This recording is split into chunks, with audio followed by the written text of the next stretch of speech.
Direct from Foxborough, Massachusetts, the gem of Norfolk County, and taped at the studios of Foxborough Cable Access. It's Foxborough Central. And here's your host, Bob Hickey. And welcome to another fantastic episode of Foxborough Central. I am Bob Hickey, your host, and I want to thank you for taking the time to join with me and my guest as we talk about the people, events, and organizations that make Foxborough truly the gem of Norfolk County. Now, every once in a while in life, you meet somebody who's very talented and you feel like you want to just get excited, and this is one of those times. So I'm very happy and pleased to be able to share the talented works of my new friend, Andre Glover. Hey. Andre, thank you so much for being here today. Hey, what's up, Bob? How you doing? I'm doing well, and I am going to ask you some basic questions. All right, and then cool. We'll just go into it. So first of all, you are an artist? Yes, I am. But you call yourself an artist in training. Yeah, you know, I feel like I just came out of school recently, so I feel like I still have a lot to learn. I'm Graduated from where? Rhode Island College, yeah. Congratulations. Still on my path. Still on your path. And what was your major? I majored in printmaking. All right. Which I guess brings us directly to this. Yeah, And as I'm sitting here looking at this, and the folks at home are going to get the opportunity to not only see this work that you've already created and how the print works out, but also get to see you do some creation. So this is going to be an interactive show, and it's going to be some fun stuff here. So first of all, I'm with Andre Glover. He is a self-described artist in training, although I got to say, aren't artists always training? Don't you always have the opportunity to learn more and grow and do different? Yeah, I guess everybody's always in training, So you'll right? always be an artist in training. Yeah, it's like reaching a high that I'll never get to, you know? All right, but that pinnacle is achievable because clearly what you've done is make something that is really, I'll say, wonderful. Thank you. The camera operators before this were admiring it, so we're going to admire it now also. This is a wood carving over here. So describe what the wood carving is, first of all, please. So it's basically plywood, but what I usually do to... What do you mean just plywood? It is... Plywood from Home Depot? Yeah, usually, yeah. So I usually get... Oh, sure, yeah. So we've all got this. We can all be artists in training because we've all got plywood from Home Depot. Yeah, exactly. I mean, either plywood or if you want, you can use linoleum. This is also what they use to make tiles at home. But usually what I do is I buy any piece of wood, you can really do it, as long as you can carve into it, really. Okay. And so this is all carved? Yep. And basically what I do to start is I sand it down, and then I usually put a coating of any type of color that isn't too opaque, because when you're making marks into the piece of wood, you want to be able to see them. So of course. Exactly. Okay. Well, that makes sense. Sure. So because that underneath surface cover of that coating that you're going to put would be the same color as the wood, so you need that. There you go. Yeah. And this is a carving of a lady, it would appear to me. Oh, he's a character that I like to do. I call him Shadow Man. Kind of like a ominous, dark figure. I was trying to remember the Greek goddess with the snakes in her hair. Which Medusa. Right. But this isn't Medusa. Right. And actually in the background it says "Watch your shadow" in graffiti on the get the heck wall. out. Does it really? Yeah. It sure does. Will you look at that? Yeah. So, okay. And then what this is a piece of paper, and it is the print that you carved. Yeah, so usually when you draw it, you have to draw it in reverse. So actually when I wrote "Watch Your Shadow," I had to, first write it down backwards and then think about that when I was doing the print. Yeah. Wow. So this is just really interesting. So back in the day, people would make these wood carvings. These were the pictures that would be in the newspaper because of offset presses. So I've always thought it was a lost craft because who would do that anymore? Right. Where are you finding the creative side of this, and where are you marrying that to the functional side? Well, the thing that I like about printmaking is the fact that the ink, it's a different value in terms of the darkness of the marks that you get from like using a printer, and it's also rewarding to go through the process of, making a print, because not only do you have to craft it, but you have to go through the process And just seeing that end goal of it finally being finished and printed is also great. Plus, you can make as many copies as you want, which is good for wanting to sell your artwork. So, yeah. In this day and age of computer graphics and being a graphic artist, Right. It seems like such a throwback. But it's more than that, because this, not only is it beautiful, but it's so unique. I would think that there would be a pretty high-end demand for this type of artwork. But at the same time, how long does it take for you to create this? Because this looks very labor intensive. Yeah, it's a process. Like this definitely took this took about, I want to say maybe 20 hours, just because of the fact. 20 hours. Yeah. Well, because I originally drew, because when you create an art piece, you first have to maybe create some thumbnails first. Okay. And then after you get the one thumbnail that you're really in love with that you want to draw, then you get into the process of putting that onto this block of wood. Because you have to sketch it onto the wood. Right. And once you get that the way you want it, then you have to paint the wood, and wow. Yeah, and you also have. I'm also looking at the Right. and I apologize for Oh, no, interrupting. it's I'm okay, also it's looking at the cool. pattern work that you did, and it's really interesting how it comes across onto the printed piece, not perfectly, but subtly, and you Right. can see the level of work that you went into here Right, to right. make this effect happen. This is really sharp. Yeah, I had to, like with these bricks here, I had to dig really deep into the wood just to make sure that the surface of the wood didn't reach into the print, because, you know, if I was to put this.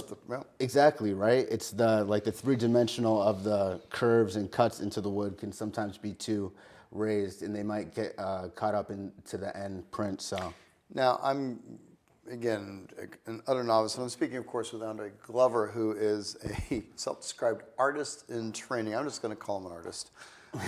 We'll just have to let it go at that. By the way, you can also follow Andre. He has an Instagram account. It is at Dre_bum. And that's part of your man of many talents. You also So I'm a rapper. A rapper, okay. So I'm a rapper, and then I also produce music as well. Yeah. Okay then. So creativity is your thing. Yeah, I love it. I love it, yeah. Because artists, no matter what the genre, are that creative bent is up yeah, there. it's all- It's coming out. right, and you're right. making it come out here. Exactly. Yeah, I'm not that person. So good for you. You can also reach out to Andre if you are interested in perhaps learning more about where to purchase some of his work. He's an artist in training, and that, of course, means that he needs some sustenance and, and food and that sort of thing. And the best way to do that is to support him. You can reach out to him by email at dreglover32@gmail.com. So, Andre, I am, just before we get off this piece, and I know that we've got a demonstration that we're going to do, which I'm very excited about, but when you do the print process, it seems like there's a lot of space here. There's a lot of surface. And so when you ink this, first of all, what are you inking it with? Just regular black ink? I mean, you can, if you want. What are you doing this with? I mean, if you wanted to, you could take Sumi ink and use that, and then press, as long as that has a lot of pressure, and maybe you could put heavy weights on a piece of paper on the top of the wood. You can do that at home and just sit and wait, and then eventually pull it off, because what's really important is pressure. So a lot of these prints that I made, I did back at school, where I would have a wood press, and it's basically a roll where I can, roll it over, print ink roll. Well, I would think we'd have to maintain an evenness, because particularly for your brickwork, if one piece is pressured too far down, it'll dig into the brick. Yeah. As opposed to another piece, it doesn't get pressed down enough, and then it comes out too light. Right. Because I love the way you have this effect with the ink not being solid black, but having the pattern to it. But if you're uneven in how you do this, so there's an art form to doing this. Yeah, there is. I think that's what I'm driving at. Yeah, it's not just a matter of put a piece of paper down. Right, exactly. It matters. It matters how the process works. Actually, in this print, this is a perfect example. This print here, this is a perfect example of a woodcut print not getting enough pressure, and you can see that on the surface just by the lack of solid black area in the drawing. Okay. Yeah. So if we keep that held down, then what I'm going to ask is, did you do this print yourself also? Yeah, I did, yeah. And then how long did this one take? Not as long as this one because it's a bigger print. But this one took me not as long because there's less negative space in the actual art piece. Whereas this one, it took a lot longer because I had to cut out more negative space. Right. So, and I ask this only because I'm just amazed by people who are able to do things like this. How did you get the line so straight? What's your secret? Don't just say it happens. Right. I mean, well, first I would go down with a ruler and just do some basic lines, and then the rest is just how steady my hand is after that. Yeah. How steady your hand is. Yeah. I mean, I've been drawing for years, so my hand is pretty good at it. You know? Now, when did you decide that this would be a college education that you were going to pursue? I'd say like when I was 16. Okay. About. So you knew early on that you liked the creative side, that you were more creative and less sitting behind a desk doing accounting work. Right. I can't that isn't for me. Like I get ideas all the time. So I love doing that. Right. And sometimes I just I have to draw or make music. It's just how I get my emotions, feelings, and thoughts out. Yeah. Outstanding. All right, Andre. So I am with Andre Glover. He is now going to, if we ask him nicely, perhaps, demonstrate. And so let's clear some of this out of the way because I wouldn't want to ruin any of your works. Let me take this here. All right. And while we're getting set up, I'll remind everybody that Andre Glover is on Instagram. He invites you to follow him. He's at Dre_Bum. He's also available by email if you want to learn more about his works and see where you can go to see him at his next showing, or maybe even get a catalog. It's at dreglover32@gmail.com. All right, we have, lest the folks at home think we're doing something sneaky here, we have a common piece of linoleum from the linoleum store. And so there it is. Yep, and I have checked this linoleum. I see that it is not a secretly carved piece. That's typical linoleum. Yep, it's typical linoleum, normal old, regular old linoleum. Yeah. Okay. And so then we have your tools. Yeah, so these are my cutting tools, and each tool's sort of ended differently to give certain different effects and marks when you're cutting into the linoleum. Okay. So with linoleum, you don't normally have to cover in ink because you can see the difference in the color from where you're cutting. Okay. Right. The surface of it is actually darker. And so each of these tools is either wide or narrow. Right. So you see I get like a thin mark here when I carve in. You're not going to cut yourself, are you, please? Normally, usually when we print, we have, at school, they made some sort of little, placeholder, just so you don't cut yourself. Right. Me, I'm just kind of, I'm a wild and crazy guy. All right. I don't really, I'm like, a few cuts, a little blood. Folks at home, if you see anything bad happen here, just know that we are insured. You don't have an extra nurse? No nurse on staff, but let's see what we have here. So you are going to create. Also I want to maybe let you give it a try. I mean, I can hold it here if you want to maybe give it a shot, cut into it. I don't know. Sure. Yeah, I mean, what's your tool of choice? Which one do you want to try out? The ones that's the sharpest and the ones easiest to use. Okay, all right, let's see.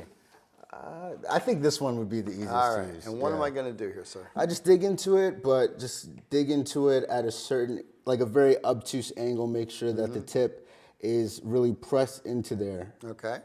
And if you want, just to make sure it doesn't go flying somewhere, just maybe tuck it in there. And just... Actually, I will say that Mr. Glover is very trusting because he's sitting across from me, and if something catastrophic happens, I go flying. He could get poked, and we would hate for that to happen. Also, you might get more viewership that way. We might. So let's see. I'm going to give this a shot, and we'll see what happens. Don't dig down into it like that. Do it. No, see. Yeah, like a shovel or something. Oh, there we go. Yeah. All right, I got it. I'll even hold it for you. So then we're going to dig in, and we're going to make something very lovely. I have no idea what it is, but it is, actually, I won't say cathartic, but it is interesting because you're creating. I could watch you do this forever, actually. You're kind of like Bob Ross, you know? It's just very relaxing watch you cut into that one. It is very interesting to see that I'm actually able to create while it's nothing that you would probably like. I don't know, some interesting marks. I don't know. Let's see what's going on here. All right. So tell me how you got interested in carving as opposed to any other medium. I mean, it was just because I was lucky enough to be able to go to school and, you know, take art classes where I got to experience that. But I'm hoping that, you know. So the arts are important in school. Yeah, and I'm hoping that, you know, something But the arts don't go to the MCAS. And you grew up in Massachusetts, so how does that work? The MCAS, I never really had a lot of, you know. It wasn't your thing. Yeah, at art, MCAS was not my thing. Art in school, you know, wasn't very prevalent, but. I feel that the arts are very important. Yeah. And I would support anybody who felt that way. Yeah, so 100%. Good for you for allowing me to make a claw. I'm not going to do any more because I feel as though I've done enough. All right, cool. Yeah. You did a great job. I did a great claw. All right. It's the invisible hand claw, though. Yeah. So you see a slate. So if you saw this, right, just looking right now, I love creative right. process. What do you see there, and what do you think you could do with that? Basically, what I would do is I'd probably grab a marker on here, and I would think about, you know, how much, because this to me is all negative space when I look at it. So I would try to think, you know, what areas are going to be dark. How much do I want to cut into it? Mm-hmm. How deep do I want to cut into it? You know what I'm saying? Because the deeper you get, like you even saw here with these lines, like this isn't as wide and as deep as, say, this line here. And that shows like this would be, So this would come out thicker, thinner, and the deeper you get, the thicker your marks are going to be. And the less chances of more ink spilling into the ink. Into the line. I just want to get my money's worth out of the dig, so I feel like I got it. All right, I cool. feel good about it. Yeah. Excellent. So you've demonstrated this, and so are these tools that are available at any art store, or do you have to? I ordered these on Amazon. Okay. Power grip woodcut tools. Yeah. Okay, so wood cutting tools, and there's no power tools in your repertoire, or do you sometimes delve in that? I don't usually use power tools, no. Okay. Yeah. All right, excellent. So do you sell your work commercially yet? How do you monetize this? Because life is wonderful, right? But you still got to put some bacon on the table. Yeah, so, you do, yeah. Unless you're a vegetarian, in which case you got to put something else on the I'm table. One way or the other. No, I'm definitely not a vegetarian, yeah. The beast must be fed. So how do we feed you? What do you do with your art to support yourself? Or right now, is it still, you call yourself an artist in training, so does that mean you're still really just on the... Yeah, I'm really just trying to figure it all out, how to be an artist in all aspects, you know, how to create art but monetize it, and you know, how to market myself. You know, these are all things that, you know, artists don't usually think about all the time. So I'm trying to, you know, I got to think of myself. I'm not your business manager, but I'll help you out here. All right, cool. If you want to follow Andre Glover is an artist in training. He's clearly at the third level already, so he'd be well worth following. Check him out on Instagram at Dre_bum. You can also follow him, you can send him an email at DreGlover32@gmail.com, and perhaps he'll tell you where he will be displaying his works next, because that's the next step, obviously. Yeah. Once you have a room full of artwork, you now have to take it out and display it. Yeah, yeah, you got it. And some of that work, the prints, if you make something that is, and your Shadow Man seems to be a theme, which is rather cool. Right. So if you were able to make that into recurring and be able to make multiple prints, what a great way to make those replicatable, because everything successful has to be replicated from the Model T Ford. So actually, you're in a good spot. Exactly. That's printmaking is a great thing for artists to get into. You know, you have endless amount of prints, so that one drawing doesn't have to be that one. Yeah, it took me a while to get that out, but that's the direction I was going in. Yeah. So, okay, thank you everybody for sticking with me on that. Got that out there. So, Andre, you always get the last word. We're almost out of time, but did you want to demonstrate anything else? I didn't want to cut you off there no, because I'm all set. I know I bogarted the space by making my claw. I don't know. You took me away. All right, I tell you, all right. So you're going to retire now because I did that? I hope so. Yeah, we got to do more. Yeah. Tell you what, that's my freebie to you. All right, everybody. So please feel free to give the last word. Yeah. Thank you for coming by. My music, if you want to check it out, is soundcloud.com/DreBummy. Like I said, Dre_Bum is my Instagram. That's where I post all my artwork. So thank you very much. Yeah. I love creative people. Love meeting creative people, and thank you so much for coming out here and sharing with us. Yeah, thank you for having me. Andre Glover you're with yourself. He's an artist in training, and he shared his printmaking and his. Now, what do you call it when you carve the wood? Is it block making or wood cutting? Wood cutting. Okay. Wood cutting. Yeah. And shared his wood cutting talents and skills with us. If you'd like to see more details about this, or perhaps you missed some of the contact information, always feel free to check us out at www.fcatv.org. That's where you'll find this and all of our other programs here in Foxborough Central. Also, you can follow us on our channel on YouTube. We love to have subscribers. Follow Foxborough Cable Access, and of course, you can see all of the wonderful shows you have here from our studio. Under Executive Director Michael Weber, we all are honored to be here. Lauren Bittard does our programming. Paul Beck is our producer behind the glass, along with Alex Puri. I'd like to thank my camera operators today, Eric and Maria Lobelins, as well as Adam Taj. I'm Bob Hickey, your host, and we are all happy that you're here, and we can't wait to see you again here in Foxborough Central. Take care, everybody.